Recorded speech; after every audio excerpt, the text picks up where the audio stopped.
Hello students, welcome to my channel medical with nursing officer. Next topic हम करने जा रहे हैं rheumatic fever. So rheumatic fever क्या होता है? First of all we will go for definition. So definition की तरफ चलते हैं। र्यूमेटिक फीवर क्या है कि ये एक ऐसा कॉम्प्लिकेशन है जिसमें कि क्या होता है, सबसे पहले पेशेंट को स्टेप थ्रोट, ठीक है, कंडीशन होती है। It's relatively serious illness that usually appear in children, ठीक है। ये बहुत ही ज़्यादा सीरियस है, जो कि 5 से 15 ईयर्स के चिल्ड्रन में यूजुअली स्टार्टिंग में देखने को मिलती है। And however older children and adult have been known that contract the illness as well, ठीक है। चिल्ड्रंस अडल्ट दोनों मिल सकते हैं, बट मेनली क्या होता है, चिल्ड्रंस में 5 to 15 ईयर्स के एज में ये मोस्टली देखने को मिलती है। And believe me guys, this fever is very dangerous because इससे जो इन्फेक्शन होता है बॉडी को, वो बहुत ही रेयर ही ठीक हो पाता है, ठीक है। And yes, this disease is very I can say कि this disease is very dangerous to any person's body। ये क्या है, ये एक ऑटो इम्यून डिसऑर्डर डिजीज़ है या फिर डिसऑर्डर है, जो कि बॉडी में आगे बहुत सारे डिजीज़ को कॉज कर देता है। आगे हम जो कि देखने वाले हैं अभी। अगर हम इसे कॉजेज़ की बात करें तो ये किससे होता है, ये एक बैक्टीरिया होता है, स्टेप्टोकोकस ए, उसके वजह से ये होता है, ठीक है। जो कि सबसे पहले स्टेप थ्रोट कॉज करता है स्मॉल परसेंटेज पीपल में, और किसी किसी में क्या करता है, ये स्कारलेट फीवर भी कॉज कर सकता है, ठीक है। सो ये क्या कॉज करता है, scarlet fever and step throat cause करता है स्टार्टिंग में, एंड फिर बाद में ये फिर आगे चल के अगर ट्रीट ना किया जाए तो फिर आगे बहुत सारी डिजीज़ को ये कॉज कर सकता है, ठीक है। उसमें भी ए स्टेप्टोकोकस हीमोलाइटिक बैक्टीरिया होता है, जो कि ये डिज़ीज़ को कॉज करता है।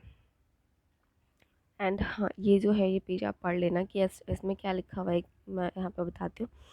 आई विल टेल यू व्हाट, कि लाइक आप मान लीजिए ये एक पर्सन है, ठीक है। This is a person, this is a person. So इसमें क्या होगा कि इस पे एक वायरस ने, और सॉरी बैक्टीरिया ने अटैक किया, ठीक है। बैक्टीरिया ने इस पर्सन के ऊपर अटैक कर दिया। अब ये बैक्टीरिया इसके यहाँ पर नेक में चला गया, यहाँ पर इसने कॉज कर दिया सोर थ्रोट, ठीक है। सोर थ्रोट कॉज कर दिया। सोर थ्रोट कॉज करने के बाद क्या होगा कि जो हमारी बॉडी है, अब उसको बैक्टीरिया को बाहर निकालने के लिए एंटीबॉडी एंटीजन रिएक्शन करेगी, ठीक है। एंटीबॉडी एंटीजन रिएक्शन की वजह से क्या होगा, जो एंटीजन है वो क्या हो जाएगा, आउट हो जाएगा बॉडी से, एंड पेशेंट विल फाइन, ठीक है। पेशेंट अब ठीक हो जाएगा, उसको कोई दिक्कत नहीं होगी। बट ये कंडीशन जो है सिर्फ 99% पीपल आप कह सकते हैं, या फिर 98% पीपल्स आर में ही होता है कि उनकी बॉडी ने उस एंटीजन को पहचान लिया कि वो कोई आउटर एंटीजन है, और उसको बॉडी से बाहर निकाल दिया। बट 1 to 2% या फिर 1 to 3% केसेस ऐसे हैं जिनकी बॉडी ये नहीं पहचान पाती कि वो जो एंटीजन आया है वो आउटर एंटीजन है या इनर एंटीजन है, ठीक है। बिकॉज वो जो स्टेप्टोकोकस ए है, उसका जो स्ट्रक्चर है वो कुछ कुछ सेम होता है हमारी बॉडी के जैसे ही, ठीक है। हमारी बॉडी के जैसे ही इसका स्ट्रक्चर होता है,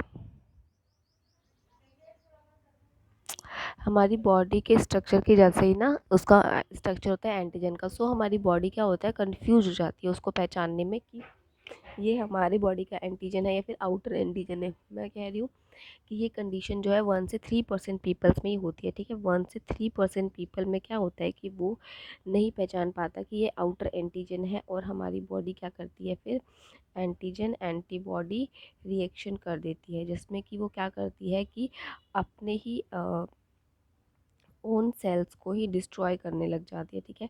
ओन सेल्स को जब वो डिस्ट्रॉय करने लग जाती है तो फिर हमारी बॉडी में र्यूमेटिक फीवर जो है हो जाता है, ठीक है। र्यूमेटिक फीवर कॉज करता है ये disease. This is an auto immune disorder, जिसमें कि हमारी बॉडी क्या है, पहचान नहीं पाती कि ये आउटर एंटीजन है या इनर एंटीजन है, और अपनी ही सेल्स पर अटैक करने लग जाती है, जो कि र्यूमेटिक फीवर कॉज कर देता है। एंड जो र्यूमेटिक फ़ीवर है, अगर आपका र्यूमेटिक इन्फेक्शन जो हुआ है, अगर ये इन्फेक्शन आपके हार्ट में चला जाए, then it will cause rheumatic heart disease.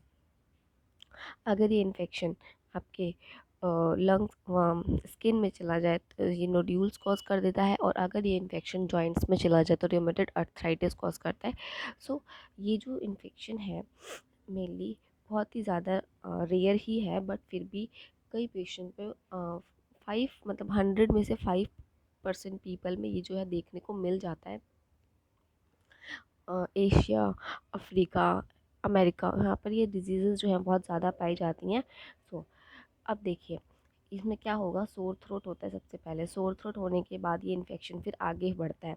So clinical manifestation में टेंडर हो जाएगा, स्वेलिंग, स्वेलन लिम्फ नोड होगा, रेड रैशेस होंगी, डिफ़िकल्टी इन स्वेलोइंग होगा, थिक ब्लड डिस्चार्ज होगा, ठीक है। टेम्परेचर होगा जो है इंक्रीज़ रहेगा टेम्परेचर बिकॉज फीवर है, ठीक है। टॉन्सिल्स होंगे जो रेड और स्वेल हो जाएंगे, and tonsils that have white patches भी हो सकते हैं, इसमें पस हो सकता है, स्मॉल रेड स्पॉट्स हो सकते हैं, एंड नोजिया एंड वॉमिटिंग भी हो सकता है, ठीक है। एंड इसको आइडेंटिफाई करने का सबसे मोस्ट कॉमन तरीका है कि इसमें पेशेंट को बहुत ज़्यादा क्या होता है, patient will have joint pain, okay.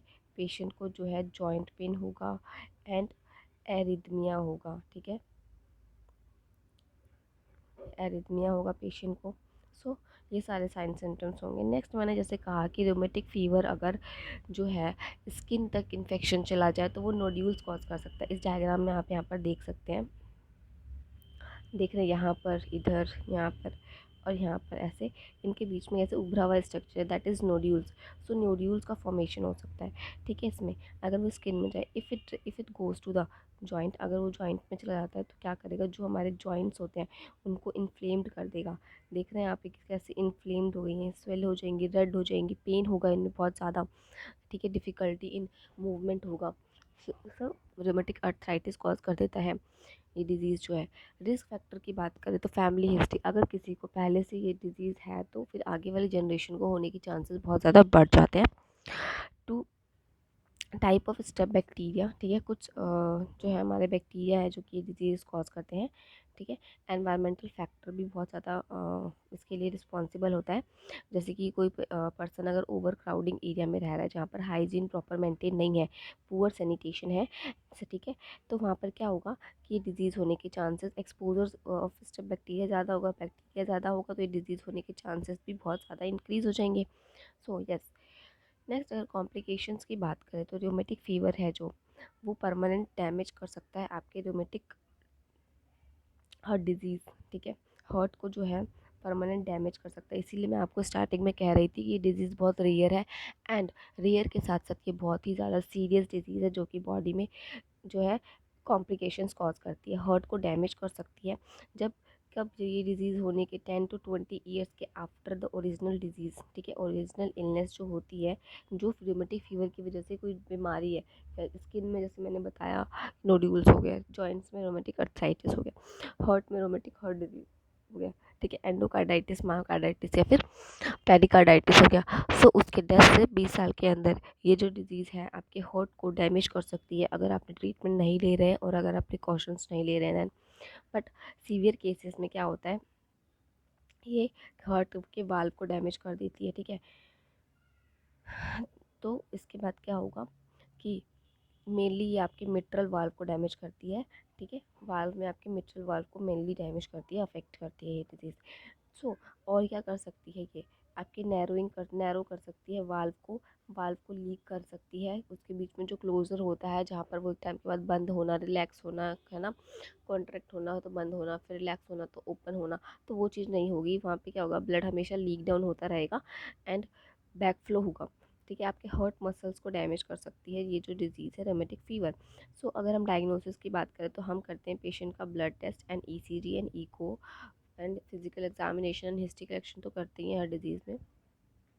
अगर हम ट्रीटमेंट की बात करें तो हम पेशेंट को नोमेटिक non steroidal anti inflammatory drugs देते हैं, एंटी कन्वर्शन ड्रग देते हैं एंड एंटीबायोटिक्स देते हैं पेशेंट को, क्योंकि वो बैक्टीरियल इन्फेक्शन है तो बैक्टीरिया को प्रिवेंट करने के लिए हम पेशेंट को देते हैं एंटीबायोटिक ड्रग्स। सो रूमेटिक हार्ट डिजीज़ जो है इसके अंदर आपका एंडोकार्डाइटिस, पेरिकार्डाइटिस एंड मायोकार्डाइटिस आता है जो कि रोमेटिक फ़ीवर की वजह से होता है।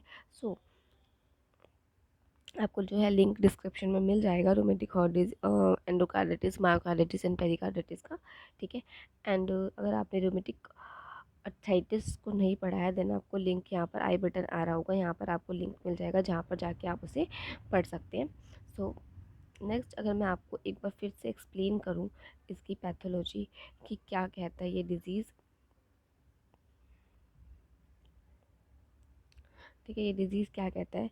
सो ये डिजीज़ ये कहता है कि कुछ कंडीशंस जो है हमारी बॉडी में ऐसी हैं कि हमारा बॉडी जो है एंटीजन को पहचान नहीं पाता। ठीक है, मान लीजिए, let me give you example. मान लीजिए ये आपका घर है, ठीक है, ये आपका घर है और आपके घर कोई गेस्ट आता है, ठीक है, आपके घर कोई गेस्ट आता है, तो आपने उसको आइडेंटिफाई कर लिया कि हाँ भाई ये तो मान लीजिए शर्मा जी हैं, मान लीजिए आपने उसको आइडेंटिफाई कर लिया तो शर्मा जी हैं, एंड आपने उसको बिठाया फिर, एंड चाय नाश्ता दिया। सो एक टाइम के बाद फिर वो गेस्ट क्या होगा, अब वो चला जाएगा आपके घर से। बट इस कंडीशन में क्या होगा कि ये आपका घर है, आपके घर में कोई गेस्ट आया है, एंड आप उस गेस्ट को आइडेंटिफाई ही नहीं कर पा रहे हैं, एंड वो गेस्ट जो है आपके घर में उसने रहना स्टार्ट कर दिया। आपको समझ ही नहीं आ रहा कि वो गेस्ट है या फिर आपके घर का कोई मेंबर है या क्या है, आप नहीं समझ पा रहे हैं। ठीक है, तो वो गेस्ट आपके घर में रहना स्टार्ट कर देगा और आपको समझ ही नहीं आ रहा कि वो गेस्ट है या फिर आपके फैमिली का ओन मेंबर है। ठीक है, तो उस गेस्ट ने जाना ही बंद कर दिया, तो फिर क्या होगा, आपके घर की जो सिचुएशन है वो फिर धीरे धीरे मेंटली डिस्टर्ब हो जाएगी, ऑफर सिचुएशन हो जाएगी। जैसे आपने फिल्म देखी है दीदी तुम कब जाओगे, वही वाली सिचुएशन हो जाएगी। सो इस डिज़ीज़ में क्या होता है कि जो आपकी बॉडी है वो आपके गेस्ट को, मीन्स जो आपकी बॉडी में एंटीजन एंटर करता है उसको पहचान नहीं पाती। ठीक है, नॉट आइडेंटिफाई करना, ठीक है, उसको आइडेंटिफाई ही नहीं कर पाती कि मेरा जो है ये नुकसान पहुंचाने वाला एंटीजन है मुझे। ठीक है, तो वो उसको आइडेंटिफाई नहीं कर पाती, बल्कि उसको आइडेंटिफाई करने की बजाय वो अपने ही सेल को एंटीजन समझ लेती है। ठीक है, अपने ही सेल को एंटीजन समझ लेती है, एंड अपने ही सेल को एंटीजन समझने के बाद एंटीजन एंटीबॉडी का रिएक्शन फॉर्म करने लग जाती है, जो कि र्यूमेटिक फीवर जो है आपका कॉज करता है। ठीक है, ये है इसकी नॉर्मल सी पैथोलॉजी। अगर आपको समझ आई देन इट्स गुड, अगर नहीं आई तो आप मुझे कमेंट करके जो है पूछ सकते हैं।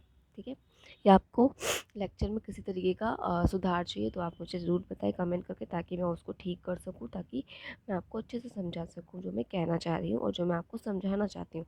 ठीक है, and yeah thank you for watching the video. If you like the video don't forget to share, subscribe my channel, and for more updates you can follow the channel to Instagram, link जो है आपको description में मिल जाएगा।